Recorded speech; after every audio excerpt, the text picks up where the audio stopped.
En fait, en réalité, parce que braquage n'a qui gère la police. Il y a qui ça. Azo ko sa ba policier ba Hollanda. Même ba officier na bango ba yib mamna. Au moins la lieutenant mo ara na détenu. So petit mo nga ko de la police, on dit comme dans la police lieutenant te lieutenant. Il y a des journaliers. Les policiers se font les trocs. Et ba armes. Ba policier ba chanjana na bateni bango moko. Nga za na lingwa le policier ba sala na troc ya ba GP na koteka na bateni. Même officier na bango ba yib mamna. Au moins la lieutenant mo ara na détenu. So petit mo nga ko de la police, on dit comme dans la police lieutenant te lieutenant. Tous les policiers moni ba osala ba tracassera, ils se font payer par dans la rue. Ba benga ba journalier. Moi j'habite Lingwala à proximité quand nous policier journalier, je vous dis. Aux joué ça me donne ngana yo leloté, essaye d'enquêter sur cette question. Policier journalier, ça dit un monde attache na ça dit azana attache mo ça dit ba moni banda ba bancarisa. Mama ba SS là. Liboso ba pour ba konzolo ba zolia mongo na ba SF, ba foot etikali komi ya bango. Comme ici là, ils ont récupéré plusieurs matricules à la police, ba kufa, ba déserta, ba attribué yango pa ba garçon na ba nono na miki. Ba sodozo mona police mona otali yo mona même tenni, il sait pas mettre. Ou ba otambula ka. Et ba salaire na bango bima na ba matricule à kalo ezali mécanisé. Moyen bango ba kenda kozwa ngo ezate ba kunziana ba liaka yango. Je vous dis moi je vois même des policiers en train de policier journalier. Baza ba journalier, je vous dis ça journalier. Non, Soka ça la dégâts. Allez interviewer Kilimba Limba. Il y a un garçon qui fait la politique pour action à défi pour publier base de données. Les bases secrets à la police, car il y a une liste de policiers qui ça. Qu'il publie. Il y a soit 50 ou 40%. Est-ce que ça bango na tene bazo ça ba dégâts? Mais ce sont eux qui se font payer dans la rue. Ils n'ont pas de salaire. Na futa ba on. Ce sont eux qui causent des problèmes pour vivre dans la cité. À ça, créer moi situation moro.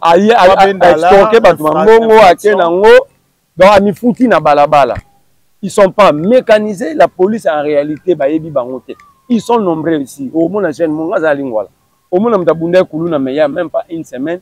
Demain, la police.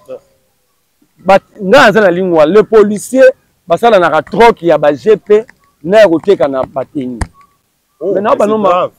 allez enquêter comme journaliste, enquêter au salon récit mobile. Policier, ça veut dire, c'est ça le policier. GP, on a tout le monde qui est identifié dans mais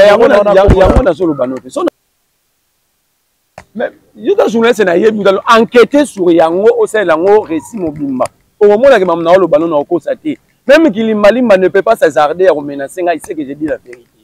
Il y a des journaliers, les policiers se font les trocs. Et bah armes, les policiers bah chanjana na bateni bango moko. Maintenant le bando au sara enquête policier moko ba anonymat, autouni policier moko. Comment ça vous vivez?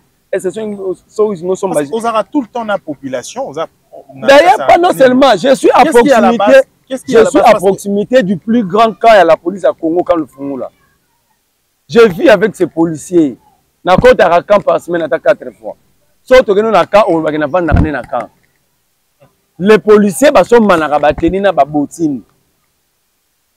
Ba policiers ba sont manaraba armes ba web ba matériel militaire les policiers ba te kanarango. So azam pierre a tegel mungane teni. Ba te kanaraba GP ça va policier tout va na GP ba liste ba GP ba identifier.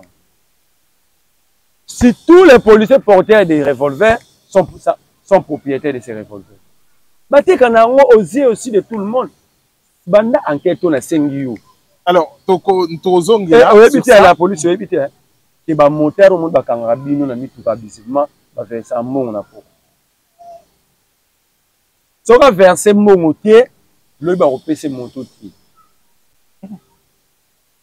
Ba faire ça mbongo ba dès ça c'est un ba benga kabasel il vers ça mbongo donc faut azwa ba donc makanga ba to conséquence c'est comme nini so ki azu mbongo a repasser mokonzo apesa ke moto ti moyen akende lobi azanga moto te po avivaka wa eloko wana pe fait wana ezaka presque partout pe ba pays même ba pays mususu ezaka na quota ba pesaka officiel landela batala e comment est-ce que azotala akanga ba infraction mais siko wana ba infraction te wana ba créer après mo kanga yo po là c'est établi mais azo kanga yo po soka kangi ti aeli mbongo na pokwa te ba repese moto te lobby.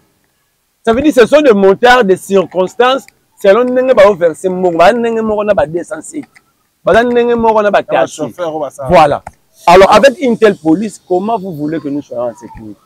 La question Yaoyeba, il s'est produit récemment à braquage moko, cambriolage 4 braquages le même jour. Ah wana na ville à Kinshasa, mais l'équipe un peu plus pembe na on a lingua la place aux alaka.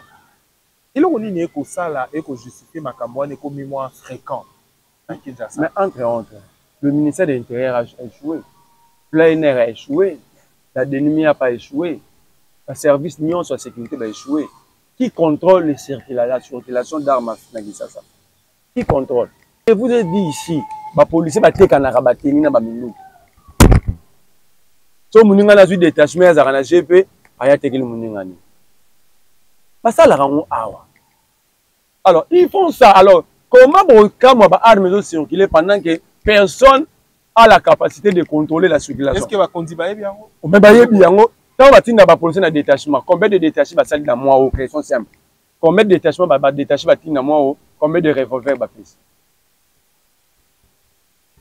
Moi, je vous dis, je vous demande d'enquêter comme journaliste. Aux allées au niveau international, au début que je vais enquête. Enquêter même pendant 2 mois. Fais-nous un récit au monde. En secret, les policiers au monde, ils vont te le dire. Alors, si les armes ont fait surkill, c'est ça le conséquence. Lorsque l'autorité au hasard pour contrôler le biloko, on a commis absent. Bolini Skoni. Bouvena Kisasa, à proximité, Galaxy One. C'est à 200 mètres, il y a inspection provinciale à la police. Mais ça, c'est le braquage. Qui j'ai à police? En fait, en réalité, c'est le braquage qui j'ai à la police. Il y a Kisasa. Alors, je crois 1 minute. Alors, si la police peut être braquée, qu'en est-il de Bachangou, à Malemba? Parce que c'est l'endroit la plus sécurisé, parce que donc ce pas dans moins de 2 minutes, il y a place d'événement. Plusieurs coups de balle va réagir. Le même jour, la Lemba, en 2 pas, il y a 2 souciates va braquer. 2 souciates va braquer. Comment la police, aucun n'a pas souci de nyonso et comment on a pas parking. Voilà. Comment on a pas que le policier qui va couler bazo bunda, policier a ébici ok, soka kei ba oyi ba bilo rami tuka ba to zwanga.